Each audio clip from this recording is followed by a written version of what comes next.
नमस्कार साथियों, मैं मिसेस वोरा आरएलटी कॉलेज अकोला से आपकी हिंदी की अध्यापिका। कक्षा 12वीं के इस आभासी कक्षा में आप सभी का स्वागत है। विद्यार्थियों, आज हम पढ़ने वाले हैं फीचर लेखन जो डॉक्टर बीना शर्मा द्वारा लिखा हुआ है। तो आइए विद्यार्थियों, इस फीचर लेखन के लेखिका डॉक्टर बीना शर्मा के परिचय को जानते हैं। लेखक परिचय देखिए। डॉक्टर बीना शर्मा जी का जन्म 20 अक्टूबर 1959 को उत्तर प्रदेश के आगरा जिला में हुआ। आप लेखिका एवं कवित्री के रूप में चर्चित है। हिंदी शिक्षा में हिंदीतर और विदेशी विद्यार्थियों के लिए आपके द्वारा किया गया कार्य उल्लेखनीय माना जाता है। आपका लेखन शिक्षा क्षेत्र और भारतीय संस्कृति से प्रेरित है। स्त्री विमर्श तथा समसामयिक विषय पर आपका लेखन विशेष परिचित है। भारतीय संस्कारों और जीवन मूल्यों के प्रति आपका साहित्य आग्रही रहा है। लेखन कार्य के साथ साथ आप सामाजिक कर्तव्यों के प्रति भी जागरूकता का निर्वाह करती है। वर्तमान में आप केंद्रीय हिंदी संस्थान आगरा में आचार्य एवं कुल सचिव के पद पर आसीन है। तो देखिए विद्यार्थियों, मैं लेखिका का परिचय एक बार फिर से पढ़ती हूँ, आपको आसानी से समझ में आ जाएगा। डॉक्टर बीना शर्मा जी का जन्म कब हुआ? 20 अक्टूबर 1959 को हुआ है। और कहाँ पर स्थान है? उत्तर प्रदेश के आगरा जिला में।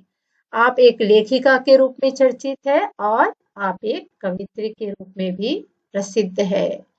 हिंदी शिक्षा में हिंदीतर और विदेशी विद्यार्थियों के लिए आपके द्वारा जो कार्य किया गया है वो उल्लेखनीय माना जाता है। आपका लेखन शिक्षा क्षेत्र और भारतीय संस्कृति से प्रेरित है।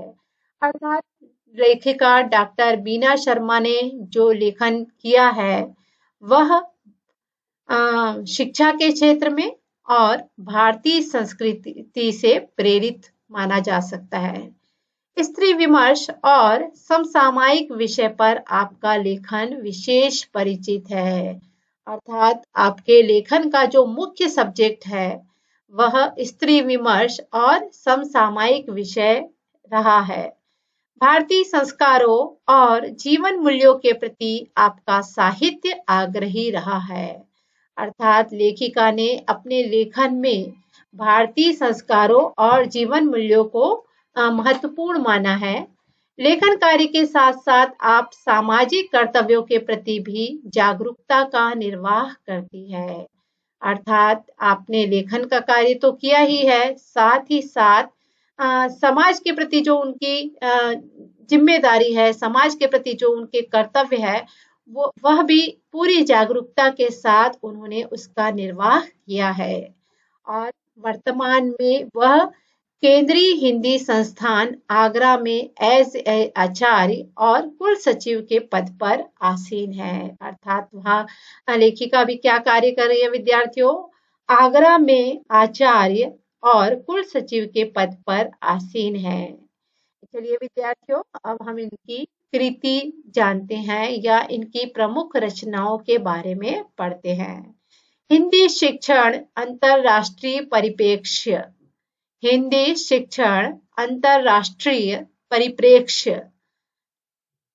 दूसरा है उनका कार्य भारतीय सांस्कृतिक प्रतीक इत्यादि। अब चलिए इस विधा का हम परिचय देखते हैं। कहानी में संश्लिष्टता तत्व होने के कारण पढ़ने में शिथिलता नहीं आती। अर्थात जब हम कहानी पढ़ेंगे तो कहानी को पढ़ने में एकरूपता दिखाई देती है, वहां पर शिथिलता नहीं आती है। जीवन के अनुभव संक्षेप में अवगत हो जाते हैं। इसका अर्थ यह है विद्यार्थियों कि जब हम जीवन जीते हैं और अनुभव लेते हैं तो उनके अनुभव हमारी कहानियों में, हमारी लेखन में झलकते हैं। कम पात्रों के द्वारा जीवन का वृहद पट रखना कहानी की विशेषता है। तो जैसा कि विद्यार्थियों जब हम कहानी पढ़ेंगे तो कहानी के माध्यम से बहुत ही कम पात्रों के द्वारा जीवन के एक बड़े पट को रखना इस कहानी की विशेषता है। गागर में सागर भरना वाली कहावत कहानी पे चरितार्थ होती है। जो कहानी हम पढ़ने वाले हैं, जो फीचर लेखन हम पढ़ने वाले हैं, वह गागर में सागर भरने वाली उक्ति को चरितार्थ करते हुए दिखाई देती है। अर्थात कम शब्दों में बहुत ही बड़ी बातें कहना, इसे गागर में सागर भरना कहा जाता है। तो लेखिका ने जो फीचर लेखन के माध्यम से अपने जीवन की जो बात कही है या अपने जीवन की जो कहानी लिखी है, वह गागर में सागर भरने की उक्ति को चरितार्थ करती है। कहानी में जीवन के किसी एक प्रसंग अथवा अंश का उद्घाटन रहता है। तो ये भी बात हम सभी जानते हैं विद्यार्थियों कि कहानी जो होती है वो छोटी होती है, किसी एक प्रसंग का उद्घाटन उसमें किया जाता है या किसी एक अंश का वर्णन कहानी में किया जाता है। तो आइए विद्यार्थियों, यहाँ पर हम पाठ का परिचय देखते हैं। तो देखिए विद्यार्थियों, यहाँ फीचर लेखन की प्रस्तुति कहानी के माध्यम से की गई है। फीचर लेखन पत्रकारिता का जो क्षेत्र है, उस पत्रकारिता के क्षेत्र को या उस फीचर लेखन के की बात को लेखिका ने एक कहानी के माध्यम से प्रस्तुत की है। जो हम कहानी पढ़ेंगे तो हमें आसानी से समझ में आ जाएगी। फीचर लेखन पत्रकारिता क्षेत्र का मुख्य आधार स्तंभ बन गया है। तो देखिए, पत्रकारिता के क्षेत्र में फीचर लेखन पत्रकारिता के क्षेत्र में एक प्रमुख आधार स्तंभ बन गया है। फीचर का मुख्य कार्य किसी विषय का सजीव वर्णन पाठक के सम्मुख करना होता है। तो जब हम फीचर लेखन पाठ पढ़ेंगे विद्यार्थियों, तो हमें यह बात आसानी से समझ में आ जाएगी कि फीचर का मुख्य कार्य क्या है। किसी भी विषय का एक सजीव वर्णन पाठकों के सामने करना होता है। प्रस्तुत पाठ में फीचर लेखिका स्नेहा के माध्यम से फीचर लेखन का स्वरूप, उसकी विशेषताएं, प्रकार आदि पर प्रकाश डाला गया है। तो विद्यार्थियों, इस पाठ में जब हम पढ़ेंगे तो हमें ये बात पता चल जाएगा। लेखिका का नाम यहाँ पर स्नेहा का बताया गया है फीचर लेखन के पाठ में।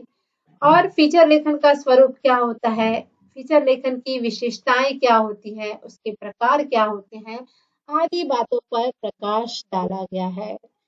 साथ ही लेखिका ने इस तथ्य को हमारे सामने रखा है कि फीचर लेखन का क्षेत्र रोजगार का माध्यम बन सकता है तथा समाज के सम्मुख सच्चाई का दर्पण रख सकता है।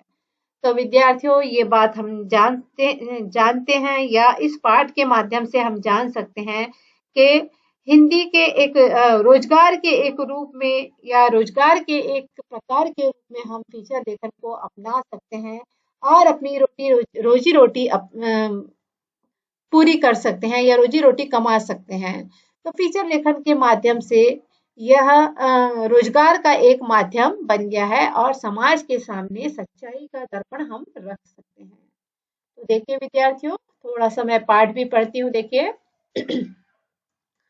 आज स्नेहा बहुत आनंदित थी। उसका पूरा परिवार गर्व की भावना से भरा हुआ था। उन सबकी आंखों में स्नेहा के लिए स्नेह का भाव झर रहा था। तो आज बहुत ही कोई बड़ी बात हुई थी स्नेहा के साथ। स्नेहा आनंदित थी और उसके साथ ही साथ उसका पूरा परिवार भी गर्वान्वित था।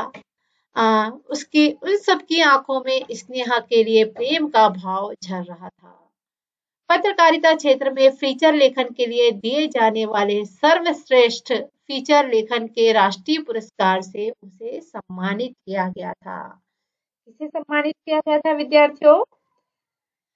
पाठ की जो लेखिका है उसका नाम स्नेहा है। स्नेहा को पत्रकारिता के क्षेत्र में कार्य करने के लिए सर्वश्रेष्ठ फीचर लेखन के राष्ट्रीय पुरस्कार से उसे सम्मानित किया गया था, ऐसा पाठ में बताया गया है। इसलिए परिवार के सभी लोग खुश थे, स्नेहा भी बहुत खुश थी और परिवार के लोग बहुत ही गर्व की भावना से भरे हुए थे। आज उसके परिवार के द्वारा उसी के उपलक्ष्य में छोटी सी पार्टी दी जा रही थी। स्नेहा के पति, उसकी बेटी प्रिया, बेटा नैतिक और उसके सास ससुर उसे बधाई दे रहे थे। कौन बधाई दे रहा था? स्नेहा को राष्ट्रीय पुरस्कार मिलने वाला था और इस उपलक्ष्य में उसके परिवार वालों ने एक छोटी सी पार्टी दी थी, पार्टी अरेंज की थी।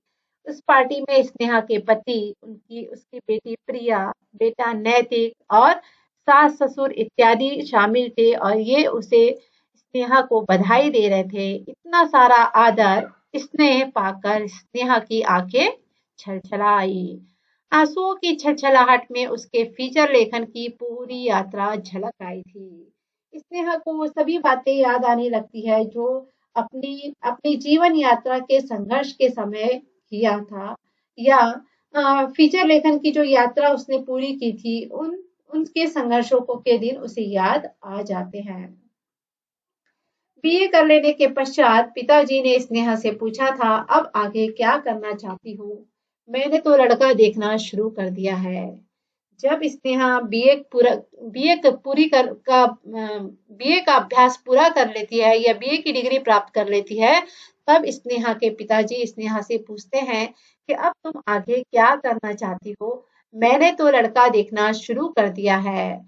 तब स्नेहा ने हंसकर उत्तर दिया, पापा, मैं पत्रकारिता का कोर्स करना चाहती हूँ।